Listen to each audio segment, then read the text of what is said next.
querido Deus, querido Pai, nós louvamos o teu nome, aleluia. E agora nós vamos ouvir a tua santa e bendita palavra. Aqui está o teu servo, teu ungido, pastor Inácio, Pai. Vamos ter ungido em tuas mãos, e usa o teu servo na autoridade, na unção, papai.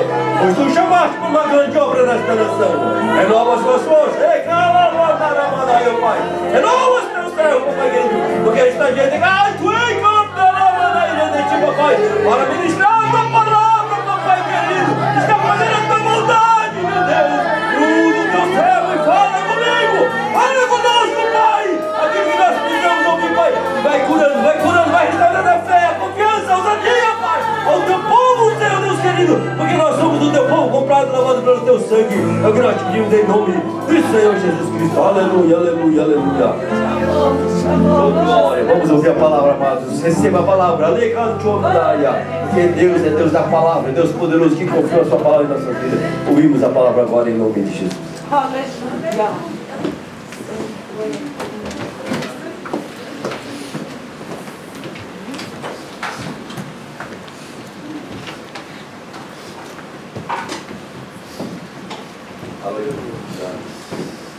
A paz do Senhor, meus amados. Louvado seja o nome do Senhor. A adoração a Deus, ela traz inevitavelmente a presença de Deus. E a adoração é tão importante que até mesmo na batalha espiritual, e Deus, Ele faz os inimigos bater em retirada.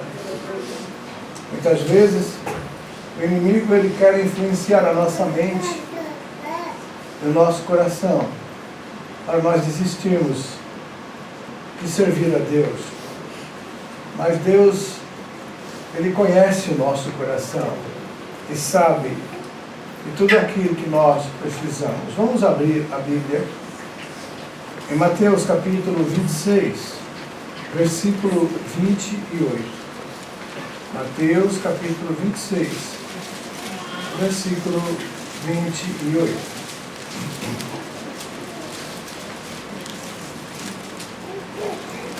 Aleluia.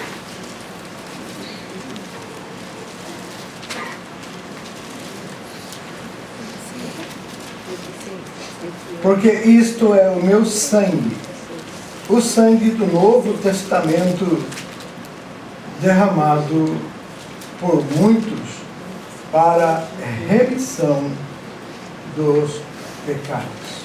Pode sentar, amados.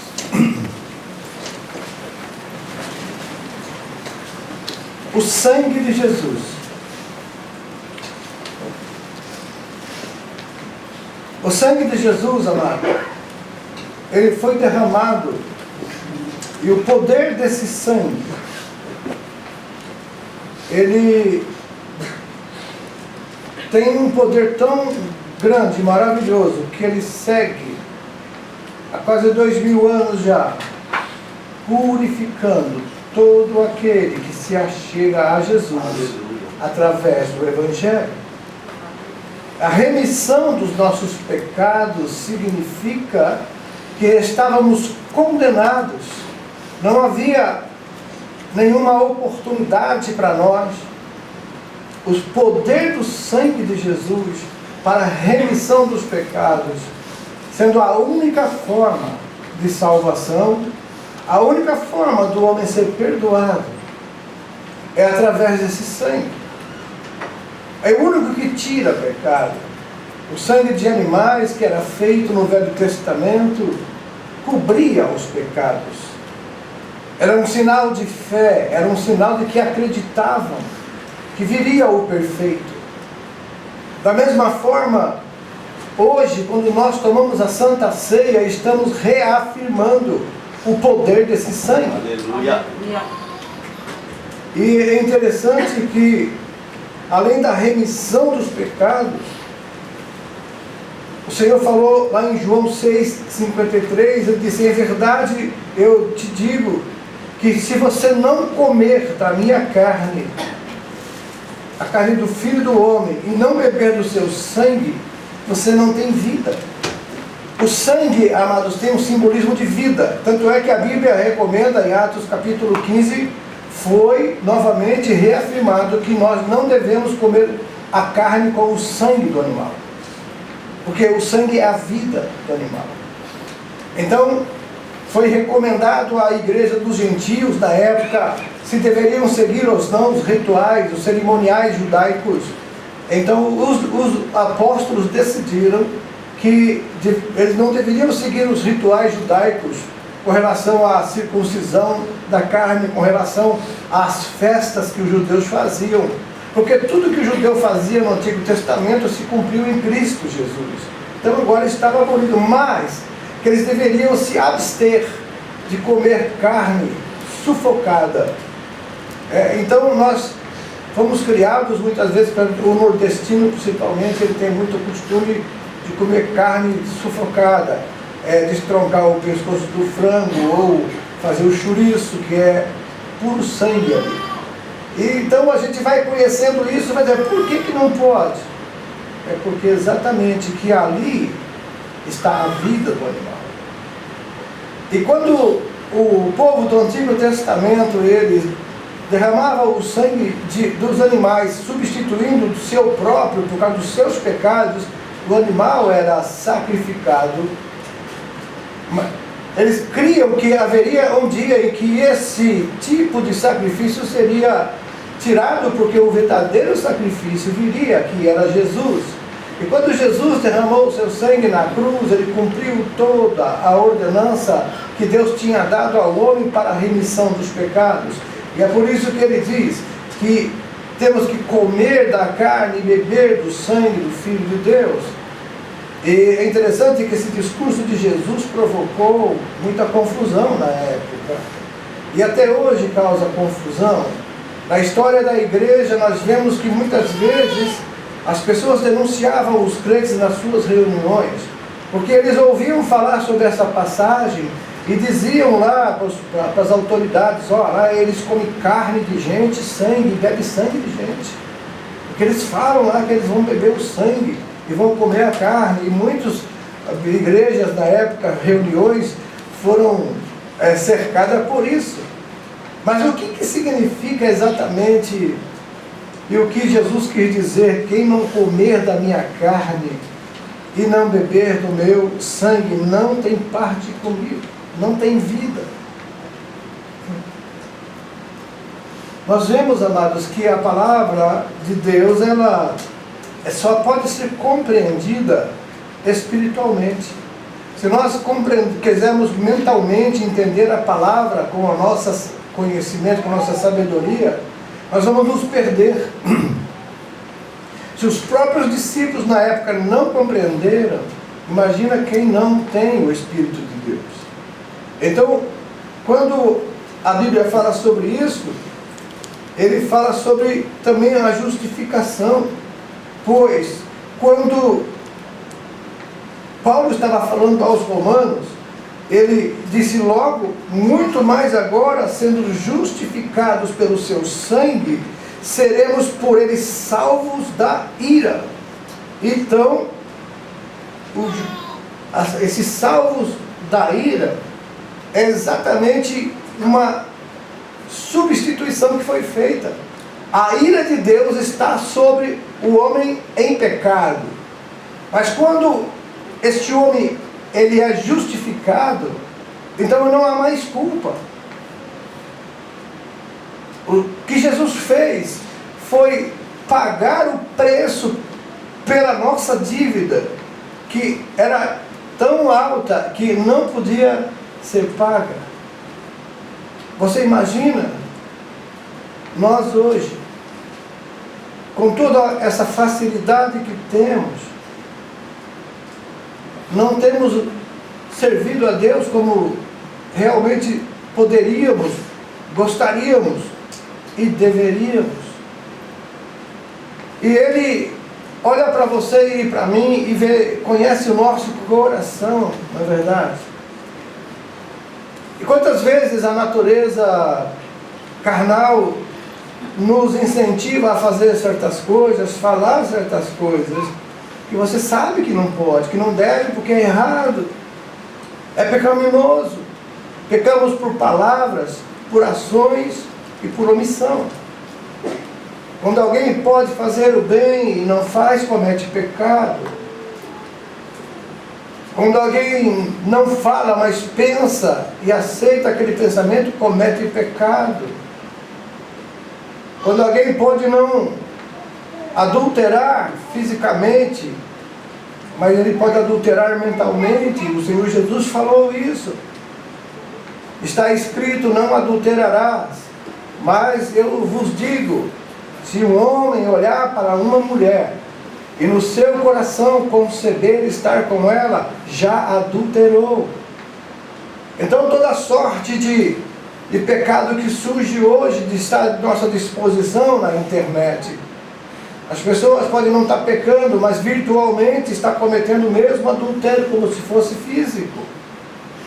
Está vendo aquelas cenas de pornografia, cenas eróticas, que levam aos desejos e pensamentos pecaminosos. Fatalmente estamos pecando ali também. E tem pessoas que já estão viciadas, escravas desse tipo de pecado. E essa pessoa tem que se arrepender. Porque se Jesus vier a buscar a igreja e ela estiver passando por esse tipo de problema, ela não pode subir, porque no céu não entra pecado. Toda sorte de pecado que hoje o mundo facilita para as pessoas. Todo jovem que começa a namorar e já vai para a cama com o rapaz e acha que isso é normal, porque todo mundo faz. E é essa a desculpa. Todo mundo faz.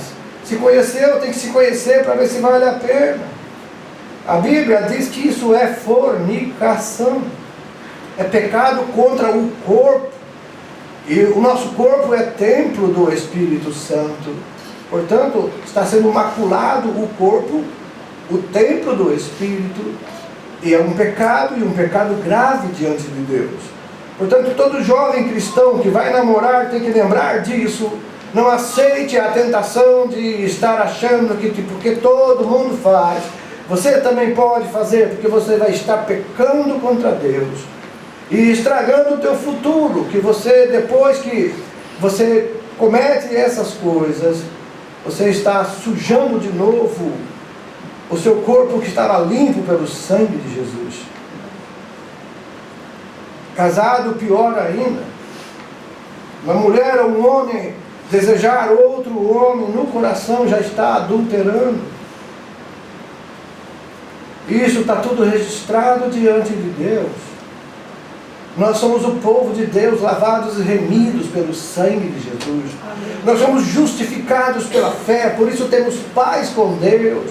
E é preciso levar a sério isso, porque Deus está vindo buscar a sua igreja através de Jesus Cristo, e nós precisamos estar prontos. Vestes limpas, vestes brancas, branqueadas pelo sangue de Jesus.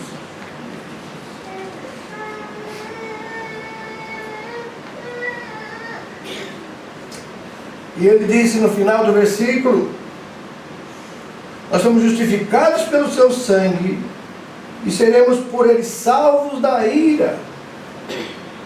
A ira de Deus está vindo, amados, está chegando. Todos os noticiários de cada dia estão mostrando que o pecado da humanidade está chegando cheiro diante de Deus, assim como chegou de Sodoma e Gomorra, que Deus disse, chegou o limite que Deus permite e vai dando chance ao homem de arrepender-se. Chega um momento que Deus fala, acabou, não há mais oportunidade, acabou o tempo, agora a ira vai descer. E quando a ira de Deus desce, ninguém escapa dela, porque Deus é santo, Deus é justo, Deus é amor, mas também Deus é justiça. Ele tem o poder da vida e da morte.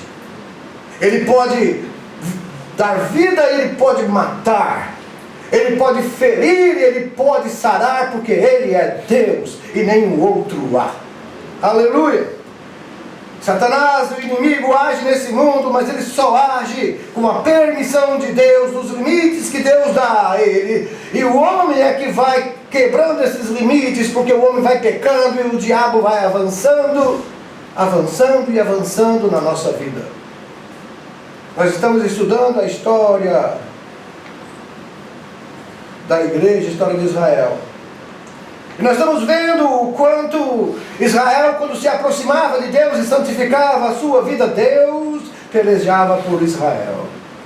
Mas assim que eles se afastavam de Deus e se deixavam levar pelo pecado, o inimigo os derrotava, os escravizava, e o povo sofria muito tempo. 20 anos, 15 anos, e eles sofrendo na mão do inimigo, suas lavouras sendo roubadas, as suas mulheres sendo forçadas, e eles não tendo segurança. No tempo de muitos deles, eles tinham que colher a plantação, esconder em lugares e malhar escondido para poder ter o que comer, porque o inimigo, quando eles plantavam, chegavam na colheita, o inimigo esperava ele colher, eles viam, roubavam tudo e levavam embora.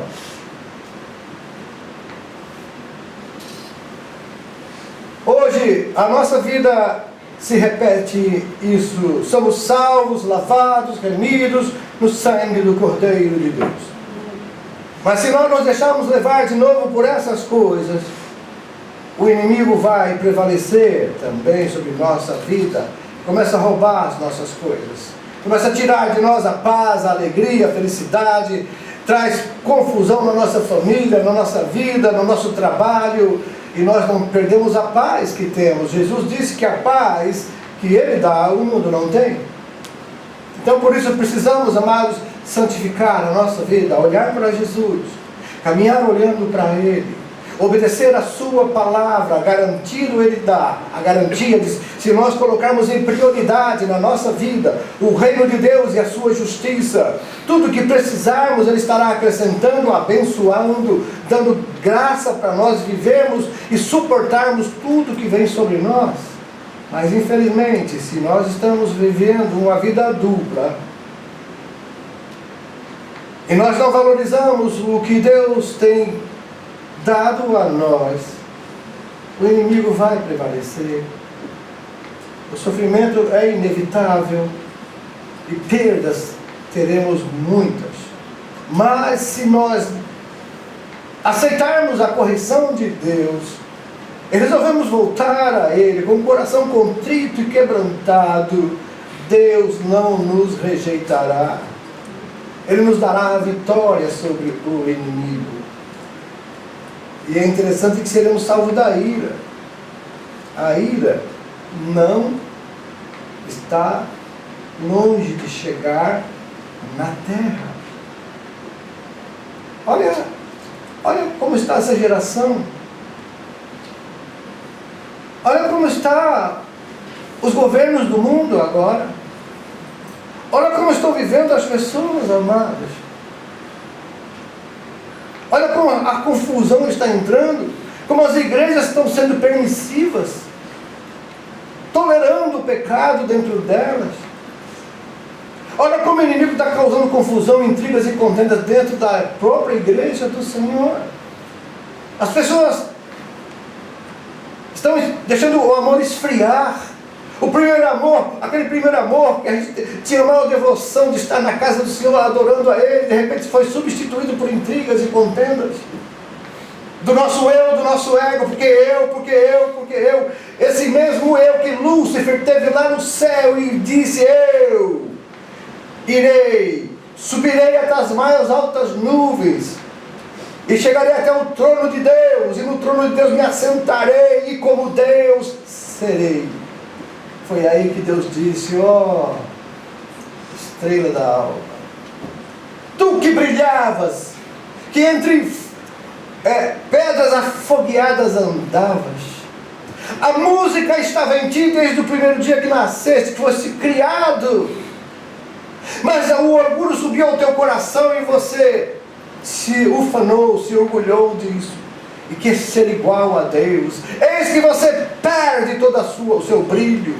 Será o mais desprezível das criaturas, lançado da presença de Deus. E todos que olharem para ti vão menear a cabeça e dizer: olha ali. E Lúcifer caiu. Ele era a criatura mais linda que a Bíblia descreve. Ele andava em brilhos e em música. E é por isso que ele faz com que os ritmos de músicas no mundo, que a música quem criou foi Deus, mas Satanás sabe como trabalhar nela para mexer com a alma do homem através da harmonia que há entre algo que provoca em você um sentimento de alegria, um sentimento de prazer, ou um sentimento de amor, de ternura, ou um sentimento de revolta e de raiva.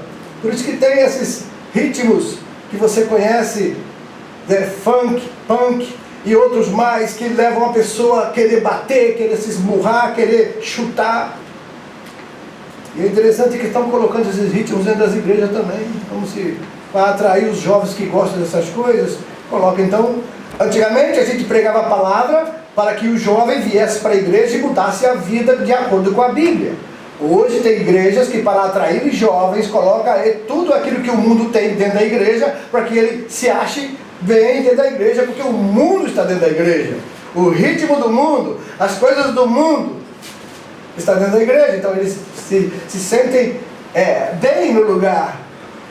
Alguém me disse uma vez: eu só vim para a igreja por causa da dança. Eu falei: muito bem.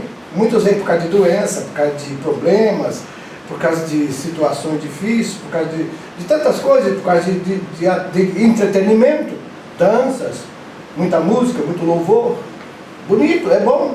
Mas o importante não é saber como ele veio, porque a Bíblia dá a oportunidade de vir como estiver.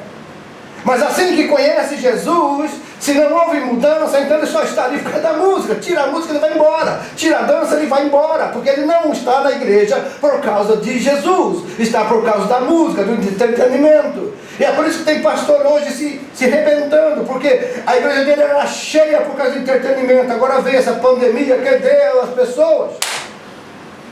Cadê elas? Não tem entretenimento, por que eu vou lá? Não dá para mim colocar lá na frente, para mim ficar cantando para todo mundo ver que eu canto bem, por que eu vou lá? Então quem louva a Deus, quem adora o Senhor, tem que adorar em espírito e verdade, sem se preocupar com fama. Porque fama é para o mundo, pessoal. Porque aqui quem é famoso é Jesus Cristo. Aleluia. A gente veio aqui por causa dele. A igreja do Senhor se reúne por causa de Jesus, e o culto a Ele, os louvores tem que ser para Ele, a glória tem que ser para Ele, aleluia, o ovacionário, bater palmas tem que ser para Ele. Quando alguém dá um testemunho na igreja, como ouve, a gente bate palma para Jesus, aleluia. O que Ele fez na vida, e o que Ele continua fazendo, amém? Amém. A Bíblia fala que lá em Efésios 1:7, em quem temos a redenção pelo seu sangue, a remissão das ofensas, segundo a riqueza da sua graça. Remissão, redenção. Redenção, nós somos redimidos. O que é redimido? É algo que nós não podíamos evitar, estávamos condenados, mas de repente vem a remissão. Alguém paga e traz você de volta para a liberdade, paga a sua dívida. Jesus fez isso por nós. Em dele nós temos a remissão. Eu vejo muitos crentes não dar muito valor ao culto de Santa Ceia. E isso é um perigo, porque isso demonstra o quanto a pessoa valoriza algo que Cristo fez por ela. Tem alguns até dizendo agora, uma nova teologia que está surgindo, maligna por aí, que não precisa ir para a igreja, não precisa tomar Santa Ceia, não precisa batizar, porque Jesus já veio e agora estão vivendo uma nova, meu Deus, uma nova graça. Oh, eu estou vendo que graça é essa. Onde está a graça? Tantas mortes, tanta violência, tanto sofrimento, onde está a graça? Jesus, ele avisou, ele advertiu que haveria tempos trabalhosos, através dos seus apóstolos se escreveram as cartas. Tempos trabalhosos, homens amantes de si mesmos, desobedientes a pais e mães, ingratos, irreconciliáveis, que viveriam para o seu próprio ventre, seriam egoístas até o ponto que não nada interessaria para eles a não ser o que eles precisam, o que eles querem, e por isso eles obrigariam os pais a servirem a eles o quanto puderem. Hoje está na moda de os jovens ficarem em casa até 30 e poucos anos, mas sustentando. Lá no Brasil, vadios, morando na casa do pai, na faculdade, sendo ideologizados para a pregação de ideologia marxista. Os pais gastando fortunas, dando carro, pagando faculdade, e eles estão há 15 anos na faculdade, não passa de ano. Estão ali, residente agora, residente da faculdade, são vagabundos. Não querem trabalhar e ainda forçam os pais a fazer as coisas. E assim está o mundo agora, mas assim estão as pessoas. E já foi advertido que isso iria acontecer nos sinais dos tempos, tempos trabalhosos, desobedientes às leis, ingratos, desafeiçoados. Ele não se afeiçoa a nada a não ser as coisas que ele gosta, a coisa que ele quer. Essa geração, ela vai ser destruída por Deus.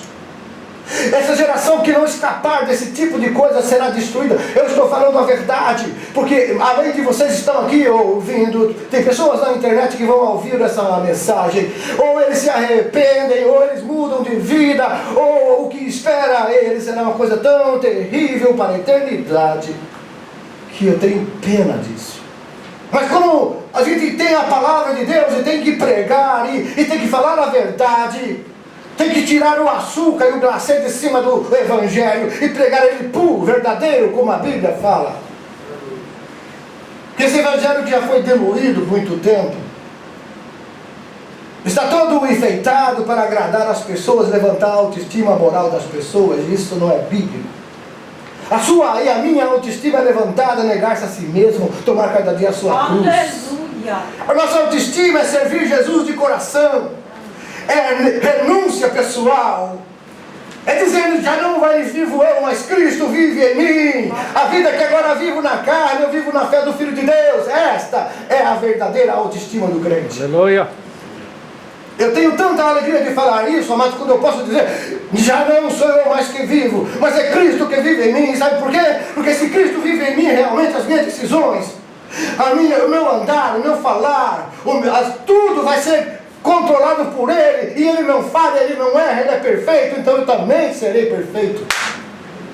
As pessoas vão olhar para a minha vida e vão dizer, olha só, que coisa, como esse homem, como essa mulher é. Eles vão olhar para a nossa vida e glorificar a Deus, sabendo que você é guiado por Deus, pelo Espírito de Deus, e as decisões que você toma e tudo que você faz, você pediu primeiro orientação a Deus, submeteu a sua vontade a Ele, e Ele então a concedeu. Como foi cantado hoje pelos jovens, nossos sonhos Deus pode realizar. Glória a Deus. Tem que ser de acordo com a vontade dEle. Louvado seja Deus por Aleluia. isso, que os jovens cantam isso e vivam isso. Seremos salvos da ira. A ira está chegando, a ira vem. Os rebeldes não têm lugar no reino de Deus. Aqueles que não aceitam a palavra de Deus, que não aceitam o conselho de Deus, o que a palavra diz, eles não entrarão, eles não subirão com o Senhor. Aleluia. Em 1 João 3:8, a Bíblia diz, foi para isto que o Filho do Homem de Deus desceu e se manifestou, para desfazer as obras do diabo. Glória a Deus, Jesus, está aqui, está vivo, aleluia. Hoje comemoramos a morte dele, mas não temos um Jesus morto, porque ele venceu a morte, o inferno, está vivo e está presente aqui e agora, aleluia. Aleluia. E é por isso que eu tenho que tomar cuidado com o que eu falo aqui na frente, porque eu estou falando em nome dele. Mas o Espírito dele é que vai mostrando o que precisa falar e vai servindo conforme a necessidade da igreja. Se alimente, igreja. Essa é a palavra de Deus. Tem comidas que é como remédio, ela vai curando a gente. Tem comidas que é fast food, é aqueles que engordam, aqueles que deixam a gente mal. É gostoso na hora, mas depois traz consequência, né? É por isso que as academias estão cheias, porque as fast foods também estão cheios. E quando a gente não vai lá, a gente compra para comer em casa. Ok? Então agora veja bem, o alimento bom é aquele alimento que, além de te satisfazer, ele traz para você saúde depois. Porque nós somos o que comemos.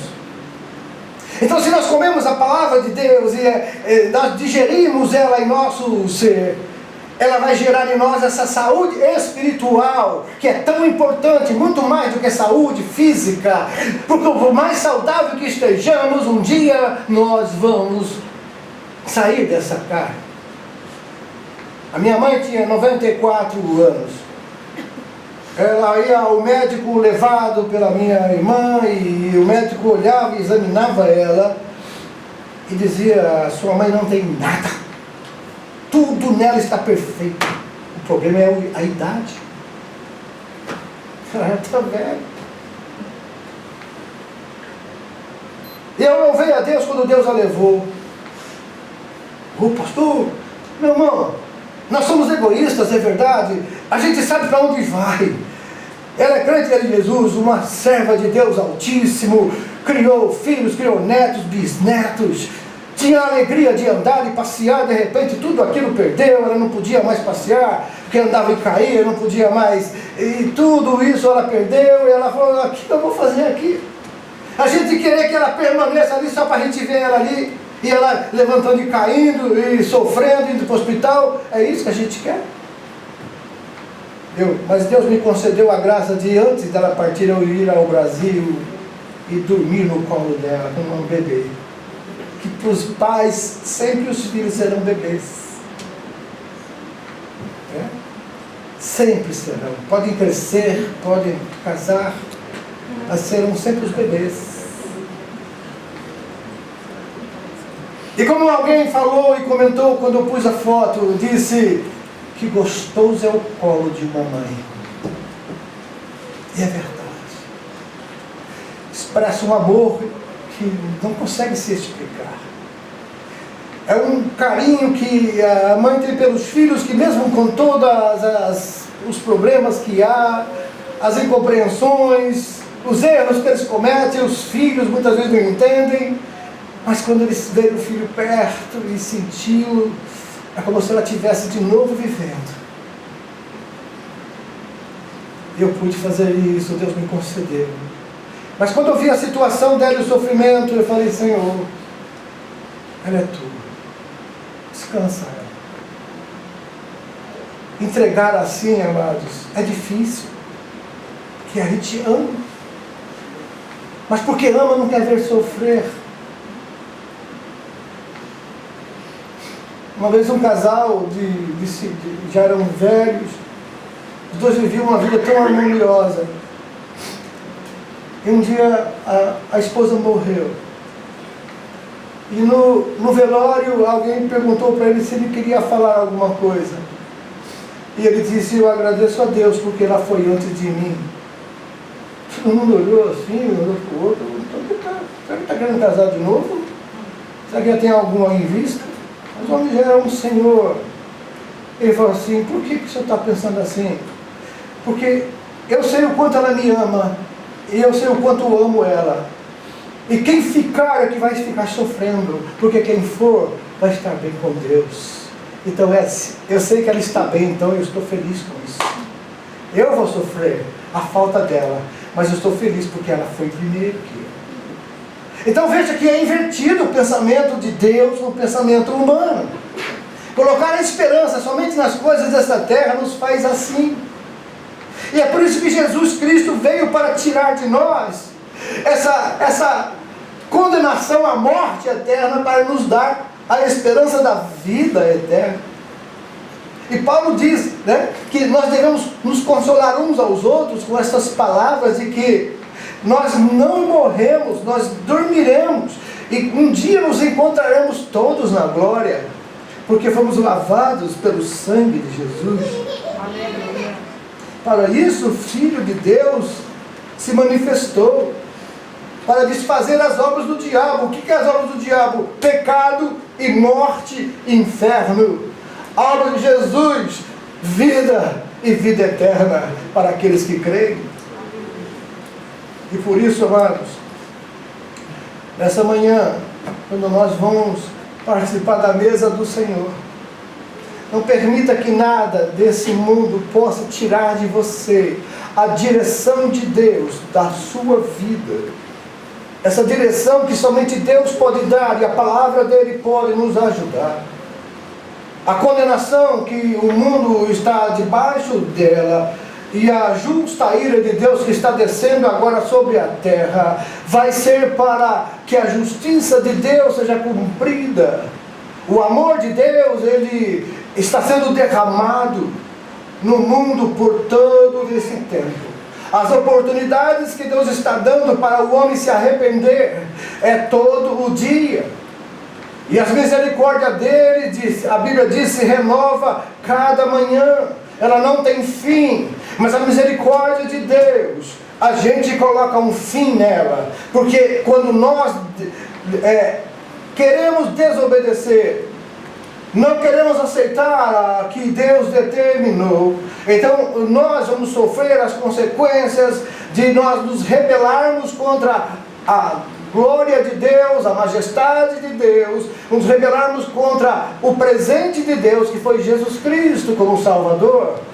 E hoje nós que aceitamos Jesus, temos o Espírito Santo, e se estamos tomando decisões erradas, é porque saímos da direção do Espírito Santo, tomamos de novo as rédeas da nossa vida e começamos a tomar decisões de acordo com a nossa vontade, quando na verdade deveríamos perguntar a Deus: é a tua vontade? Eu só quero se for a tua vontade, eu só quero se o Senhor for comigo. Davi, quando ia guerrear, antes de sair para a batalha contra o inimigo, ele falava com Deus: se o Senhor não for comigo, eu também não vou. O Senhor vai comigo, o Senhor vai entregar os inimigos na minha mão.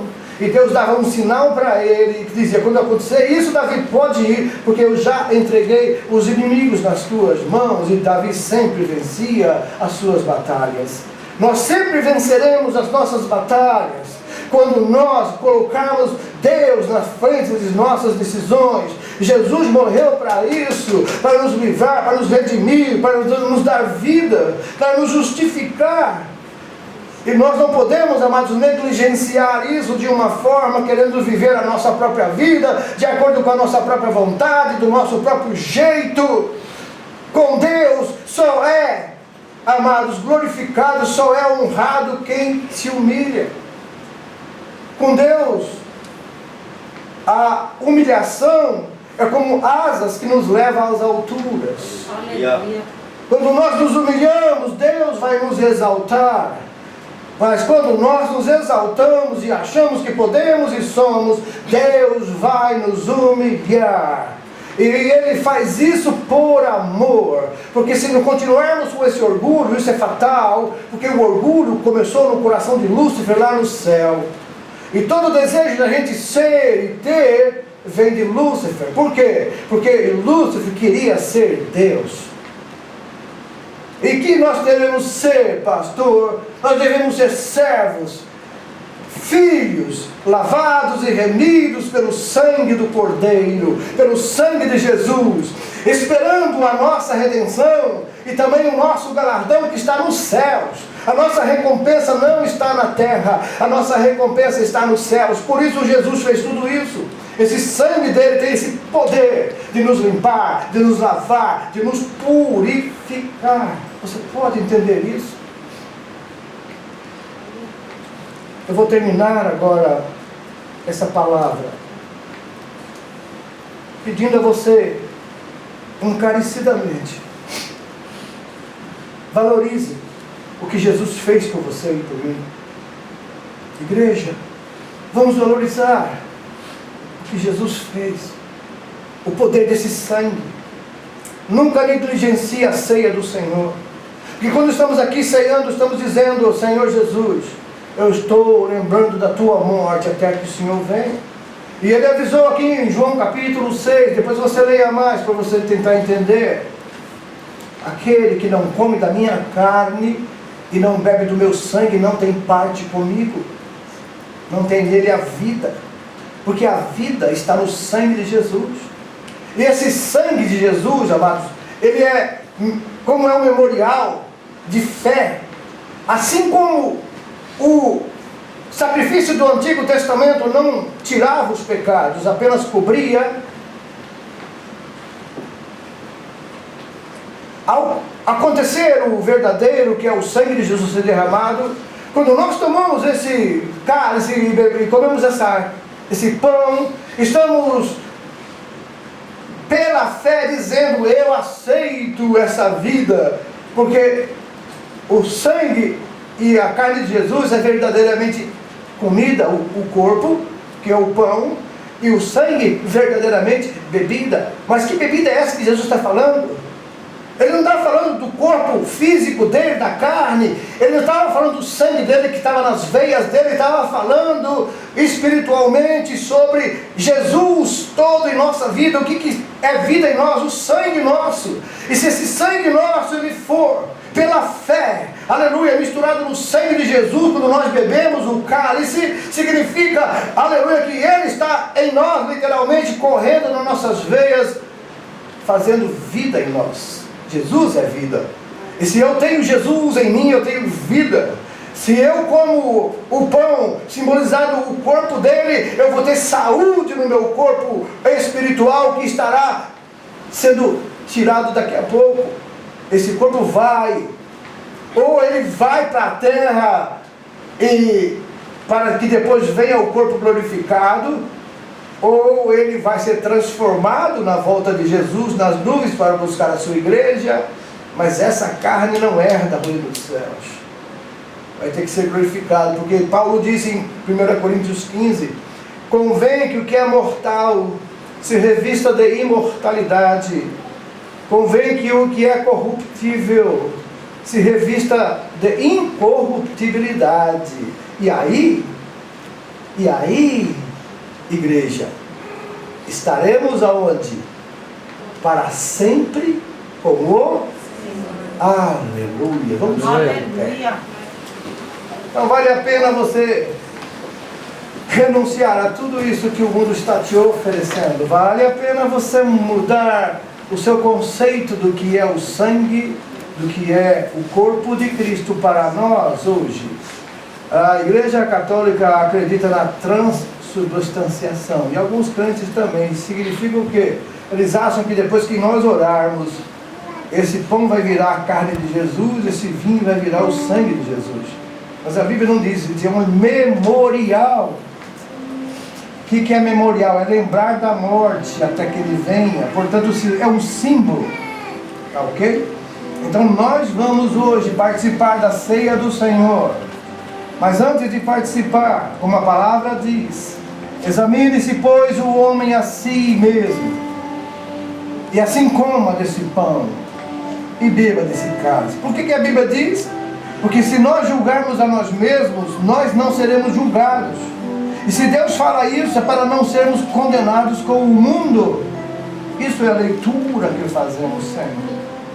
O significado é esse: não se condene naquilo que você aprova para você.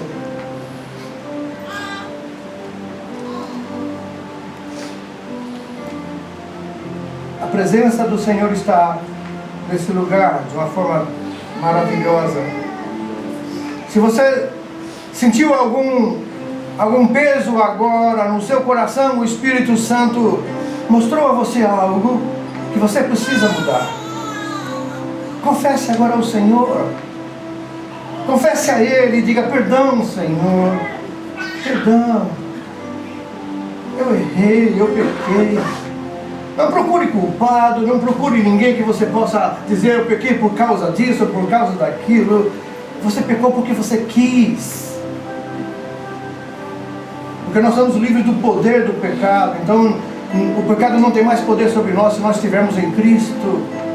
Agora, se eu pequei é porque eu quis.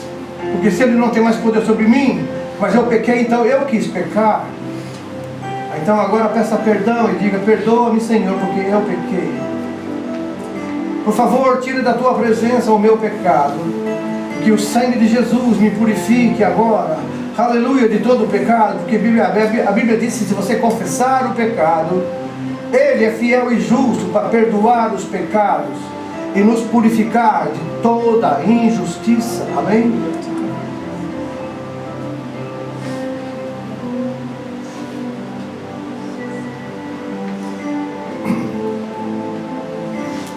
Então eu vou convidar você agora, aí do seu lugar mesmo.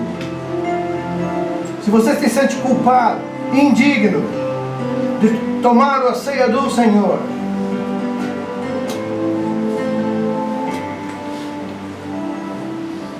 o que pode ser feito então? Onde está Jesus? Está aqui. E você está diante dele agora. Então peça perdão.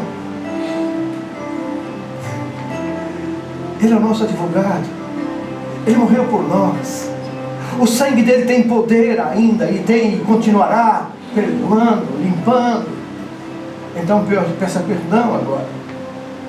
Limpe-se agora. Não deixe de tomar a Santa Ceia.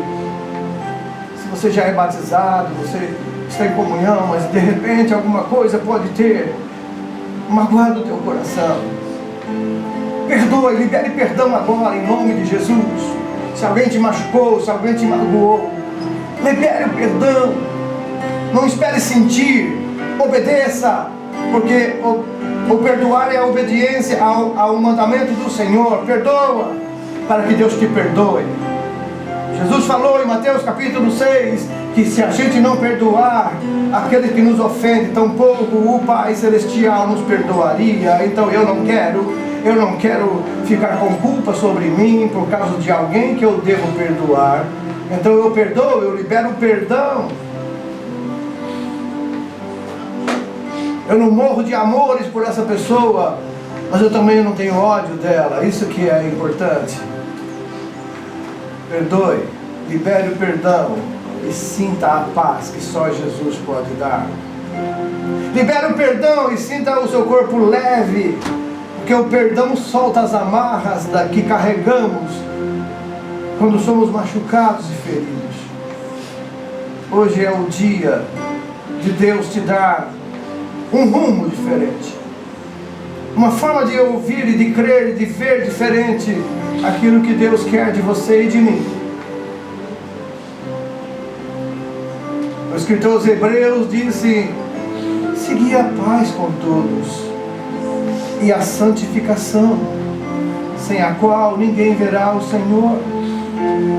Mas como eu faço isso, pastor? O capítulo 12 diz: olhando para Jesus, o autor e consumador da nossa fé, o qual pelo gozo que estava proposto a ele, suportou aquela cruz, desprezou aquela afronta e assentou-se à direita de Deus, e de lá intercede por nós.